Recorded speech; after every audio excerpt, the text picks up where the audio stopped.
للہ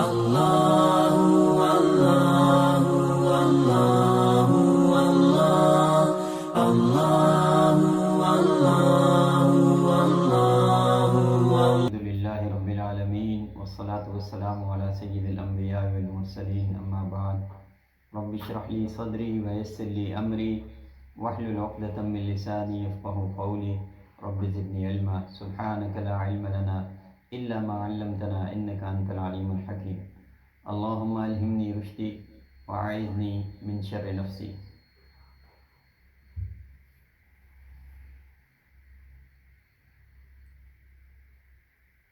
محترم سامعین و ناظرین،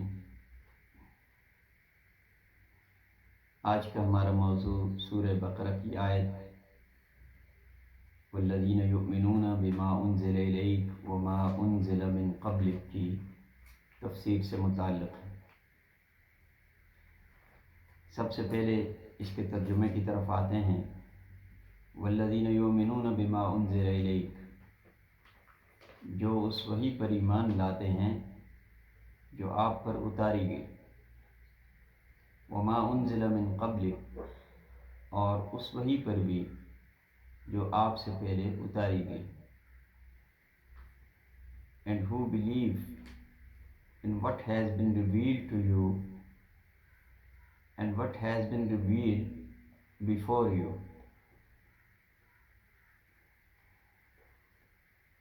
اس آیت میں متقین کی چوتھی صفت کا بیان ہے، یعنی مومنین متقین حضرت صلی اللہ علیہ وسلم پر نازل کردہ وحی پر ایمان رکھتے ہیں، اور آپ صلی اللہ علیہ وسلم سے پہلے بھی جس وحی کا نزول ہوا اس پر بھی ایمان رکھتے ہیں۔ یعنی انبیاء و رسل میں اور ان پر نازل ہونے والی کتابوں میں کسی قسم کا کوئی فرق نہیں کرتے کہ کسی کتاب کو مان لیں یا کسی نبی کو مان لیں اور کسی کا انکار کر دیں، اور نہ ہی ایسا کرتے ہیں کہ اپنی پسند اور اپنے مفاد سے ہم آہنگ چیزوں کو تو قبول کر لیں، اور جو ذاتی طور پر جو چیزیں ناپسندیدہ ہیں اور ذاتی مفادات سے متصادم ہیں ان کو قبول کرنے سے انکار کر دیں۔ یعنی مومنین متقین میں یہ صفت نہیں پائی جاتی۔ اس آیت میں ضمناً یہود پر بھی تعریض ہے جن کی ذہنیت ایسی ہی تھی، جس کا حوالہ قرآن حکیم نے دیا ہے، افتؤمنون ببعض الکتاب وتکفرون ببعض، تم کتاب کے بعض حصے پر تو ایمان لاتے ہو اور بعض کا انکار کرتے ہو۔ تو اس آیت سے ایک تو یہ بات معلوم ہوتی ہے اور یہ واضح ہوتا ہے کہ انسانیت کی رشد و ہدایت کا جو سلسلہ ہے اور انبیاء علیہ السلام کی جو بعثت ہے اس شکل میں اور کتابوں کی نزول کی شکل میں یہ مسلسل جاری رہا ہے، اور کسی بھی دور میں انسانیت خدائی رہنمائی سے محروم نہیں رہی ہے۔ اسی لیے رسول اللہ صلی اللہ علیہ وسلم کی زبان مبارک سے یہ اعلان کرایا گیا ہے، ما کنت بدعا من الرسل، میں کوئی نیا اور انوکھا رسول نہیں ہوں، یعنی پہلے بھی رسول آتے رہے۔ اور یہ بھی فرمایا ہوا ان من امت الا خلا فیہا نذیر، کوئی امت ایسی نہیں گزری جس میں کوئی متنبع کرنے والا، خبردار کرنے والا نہ آیا ہو۔ یہ وحی الہی ہے جس کے توفیل انسان کے لیے صراط مستقیم پر چلنا آسان ہوتا ہے اور کامیاب اور مطمئن زندگی گزارنا ممکن ہوتا ہے۔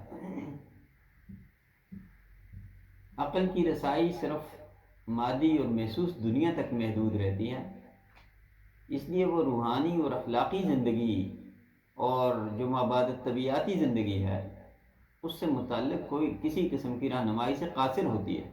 جو شخص وحی اور ہدایت کو نظر انداز کرتے ہوئے اپنی عقل کو امام اور مقتدا سمجھے گا وہ اس کتاب ہدایت سے یقیناً محروم ہی رہے گا۔ اس آیت کا ایک اہم پہلو یہ بھی ہے کہ اس میں موجودہ اور سابقہ وحی پر ایمان لانا ضروری قرار دیا گیا ہے کہ یہ مومنین کی، متقین کی یہ بنیادی صفت ہے۔ اس لیے مفسرین کے نزدیک یہ آیت ختم نبوت پر بھی بہت واضح دلیل ہے کہ جس وحی پر ایمان لانا ضروری قرار دیا گیا ہے وہ یا تو آپ صلی اللہ علیہ وسلم پر اتری ہے یا آپ صلی اللہ علیہ وسلم سے پہلے اتری ہے۔ اب اگر کسی وحی کا نزول آئندہ کسی زمانے میں ہونا ہوتا تو اس پر ایمان لانا بھی ضروری قرار دیا جاتا، جس طرح پہلی وحی پر ایمان لانا ضروری قرار دیا گیا ہے، تاکہ اس معاملے میں کسی قسم کا کوئی اشتباہ باقی نہ رہے۔ مگر قرآن میں ایسے بیسیوں مقامات ہیں جن میں قرآن حکیم پر اور سابقہ جو کتب ہیں اور انبیاء ہیں ان پر ایمان لانے کا ذکر ہے، مگر کسی آنے والے پیغمبر یا کسی آئندہ نازل ہونے والی کتاب پر ایمان لانے کی طرف ذرا برابر بھی اشارہ نہیں کیا گیا، اور ہر جگہ من قبل کے الفاظ آئے ہیں، من بعد کے الفاظ کہیں بھی موجود نہیں۔ تو یہ بھی حضور صلی اللہ علیہ وسلم کی ختم نبوت پر اس آیت میں بہت واضح قسم کا اشارہ موجود ہے۔ اب ہم آتے ہیں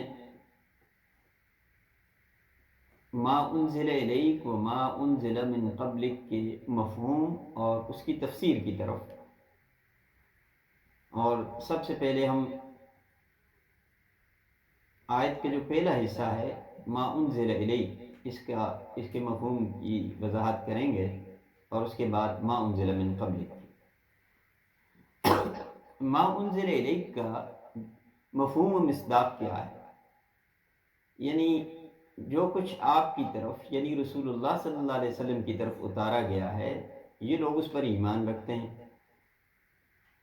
یہ عقیدہ رسالت کا لازمی نتیجہ ہے کہ رسول پر ایمان لانے کے بعد اس پر نازل کردہ وحی اور عطا کردہ تعلیمات کی بھی تصدیق و تائید کی جائے، اور ان تمام صداقتوں کو اور احکامات کو دل و جان سے قبول کیا جائے جن کی طرف دعوت دی جا رہی ہے۔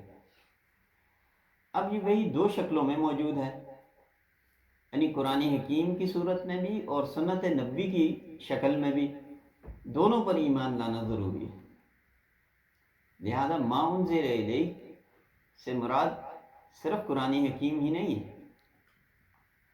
قرآن حکیم پر ایمان لانے کا مطلب یہ ہے، اس کو بھی واضح ہونا چاہیے کہ قرآن حکیم پر ایمان لانے کا مطلب کیا ہے۔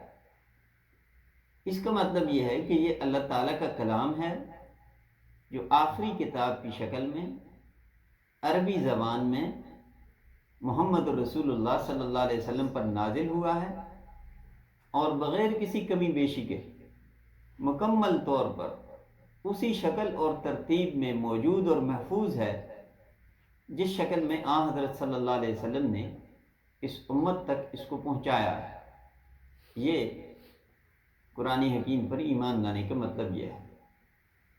قرآن حکیم کی کسی ایک آیت کا انکار بھی ایمان کے منافی ہے، یا اس میں تحریف اور تبدیلی کا نقطہ نظر یہ بھی ایمان کے منافی ہے۔ اور کسی شخص کے دائرہ اسلام سے خارج ہونے کے لیے یہ کافی ہے کہ وہ قرآن حکیم کی کسی ایک آیت کا انکار کرے یا اس میں کسی قسم کی تبدیلی اور تحریف کا عقیدہ رکھے، یہ دائرہ اسلام سے خارج ہونے کے لیے کافی ہے۔ اس لیے ما انزل الیک کا اصل اور اولین مصداق تو قرآن حکیم ہی ہے جو تواتر اور قطعیت کے ساتھ ہم تک بغیر کسی کمی بیشی کے پہنچا ہے۔ لیکن ما انزل الیک صرف قرآن تک محدود نہیں ہے، بلکہ اس میں سنت نبوی بھی شامل ہے جو قرآن حکیم کی شارح ہے۔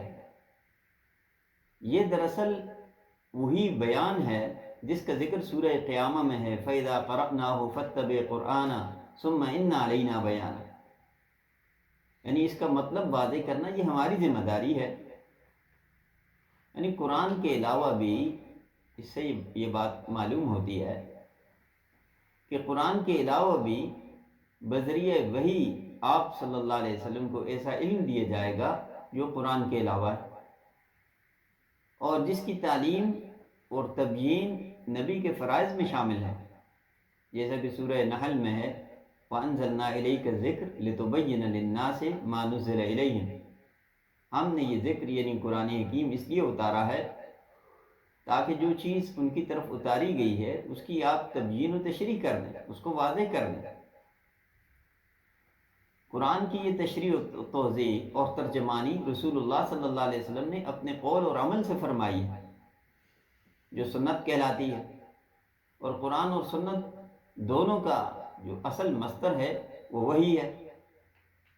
لیکن یہ فرق یہاں ملحوظ رکھنا چاہیے دونوں کے درمیان، یعنی قرآن اور سنت کے درمیان، کہ قرآن کے الفاظ اور معنی دونوں اللہ کی طرف سے تھے، اسی لیے وہ وحی جلی ان کو کہا جاتا ہے، جبکہ حدیث اور سنت اس علم پر مبنی تھی جس میں معنی اور مطالب کا نزول اور القاء تو اللہ کی جانب سے ہوتا تھا، مگر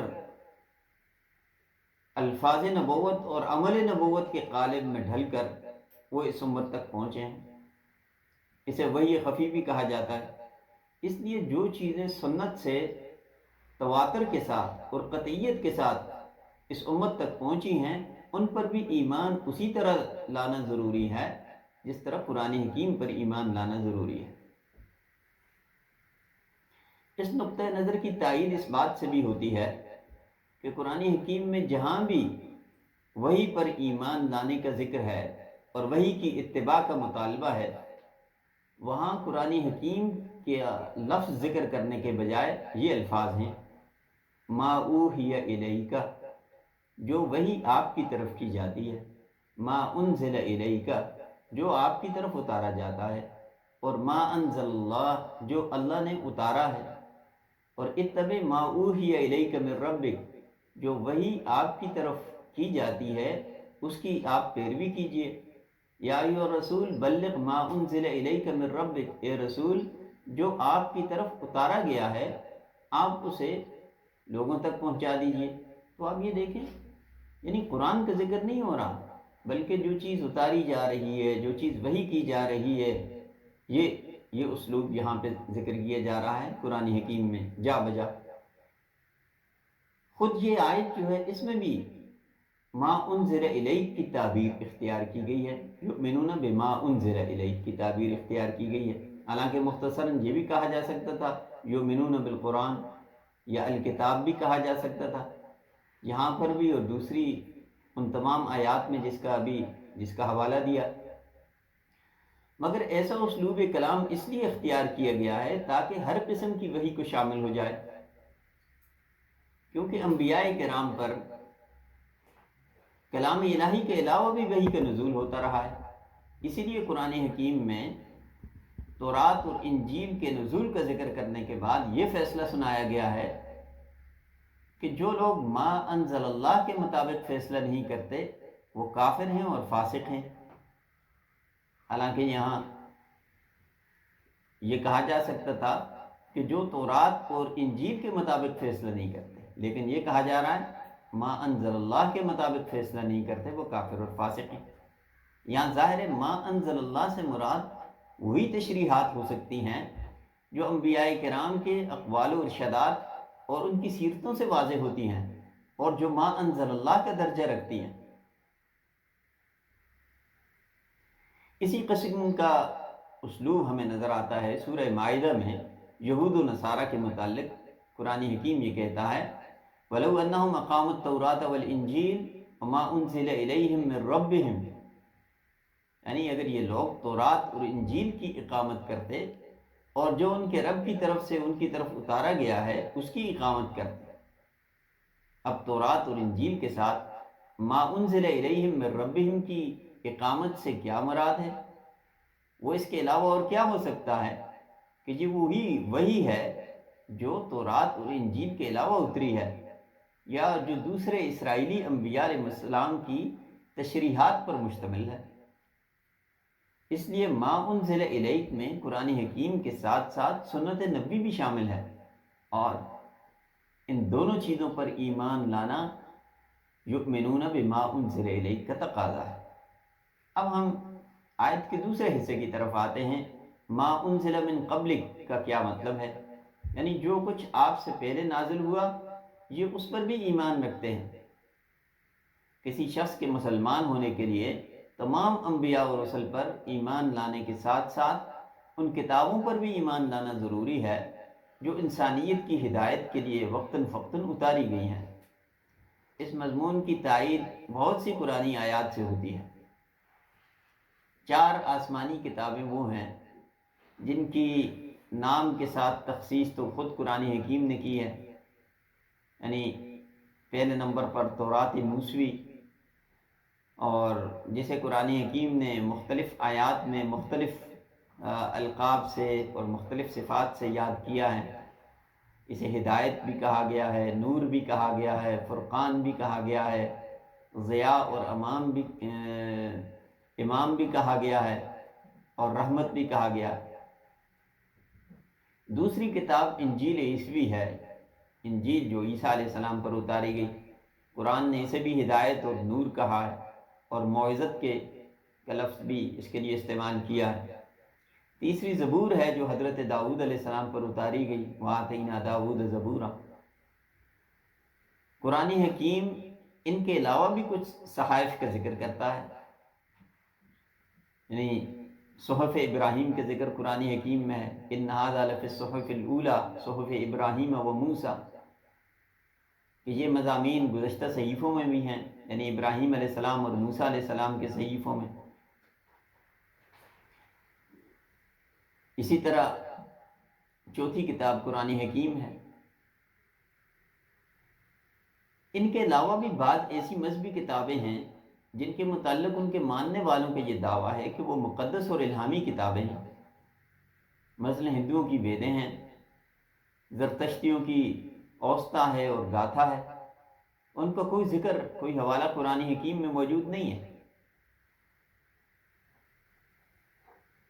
البتہ ایک بات ضرور قرآن حکیم نے بیان کی ہے دین کی سچی تعلیمات کے حوالے سے، کہ یہ سچی تعلیمات جو ہیں یہ پہلی کتابوں میں موجود ہیں، وَإِنَّهُ لَفِي زُبُرِ الْأَوَّلِينَ، یعنی پہلے لوگوں کی کتابوں میں بھی یہ سچی تعلیمات موجود ہیں۔ اس لیے یہ جو کتابیں ہیں جو ان 4 کتابوں کے علاوہ ہیں، ان کے بارے میں وثوق کے ساتھ تو یہ کہنا ممکن نہیں ہے کہ یہ اللہ کی طرف سے نازل کردہ ہیں۔ اس کا امکان بہرحال ہو سکتا ہے کہ وہ بھی الہامی ہی ہوں، لیکن دوسری جو صحف سماوی ہیں ان کی طرح یہ بھی تحریف کی نظر ہو چکی ہوں۔ اور اس کی تائید اس سے بھی ہوتی ہے کہ ان کتابوں میں آخری نبی کے متعلق پیشن گوئیاں بھی کسی نہ کسی شکل میں ہمیں آج بھی ملتی ہیں۔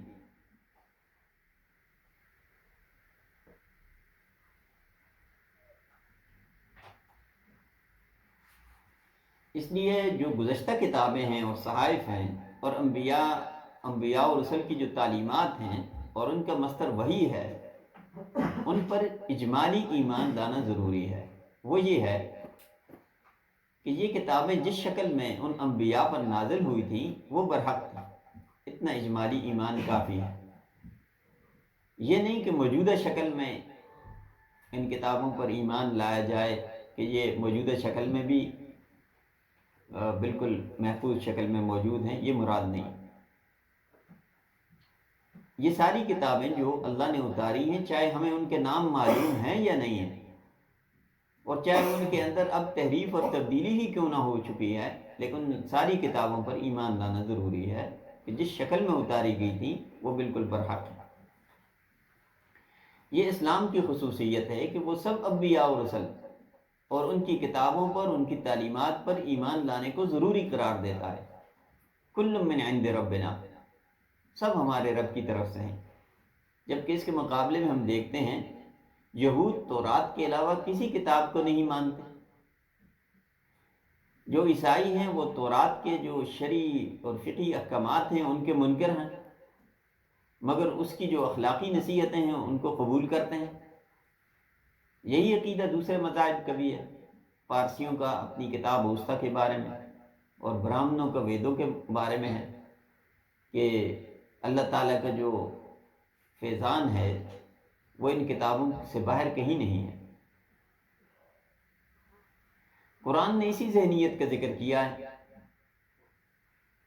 جو اصل میں پیدا ہوتی ہے قومی تعصبات کی وجہ سے اور اسلاف کی اندھی تقلید کی وجہ سے پیدا ہو جاتی ہے، اور پھر آدمی یہ یقین کرنے لگتا ہے کہ سچائی تو صرف ہمارے پاس ہے۔ یہی بات یہود کے حوالے سے قرآن حکیم نے کی ہے، وَإِذَا قِيلَ لَهُمْ آمِنُوا بِمَا أَنزَلَ اللَّهُ قَالُوا نُؤْمِنُ بِمَا أُنزِلَ عَلَيْنَا وَيَكْفُرُونَ بِمَا وَرَاءَهُ۔ جب انہیں کہا جاتا ہے کہ جو کچھ اللہ نے اتارا ہے اس پر ایمان لاؤ، تو وہ کہتے ہیں کہ جو ہمارے اوپر اتارا گیا ہے ہم اس پر ایمان رکھتے ہیں، اور اس کے علاوہ جو کچھ ہے اس کا انکار کرتے ہیں۔ جبکہ قرآن یہ دعوت دیتا ہے کہ تمام کتابوں کا اصل مصدر اور اصل سرچشمہ ایک ہے، اور یہ سب کتابیں ایک ہی سلسلے کی مختلف کڑیاں ہیں، لہذا بلا امتیاز اور تفریق ان سب پر ایمان لانا ضروری ہے۔ ان میں سے بعض پر ایمان لانا اور بعض کا انکار کرنا یہ کفر ہے، کیونکہ یہ در حقیقت تمام کتابوں کا انکار کرنا ہے۔ یا ایھا الذین اوتوا الکتاب آمنوا بما نزلنا مصدقا لما معکم، اے ایمان والو، یا ایھا الذین اوتوا الکتاب، اے وہ لوگوں جن کو کتاب دی گئی ہے، اس پر ایمان لے آؤ جو ہم نے اتارا ہے، یعنی قرآن کی شکل میں، اور جو ان ساری کتابوں کی تصدیق کرتی ہے جو تمہارے پاس موجود ہے۔ اسی مضمون سے وہ تسلسل بھی ثابت ہوتا ہے جو رشد و ہدایت کا اللہ تعالیٰ نے انبیاء اور رسل کی شکل میں اور کتابوں کے نزول کی شکل میں اللہ تعالیٰ نے جو جاری رکھا ہے۔ اللہ تعالیٰ ہمیں قرآن حکیم کے حقیقی فہم نصیب فرمائے اور اس پر عمل کی توفیق نصیب فرمائے۔ وآخر دعوانا ان الحمد للہ رب العالمین۔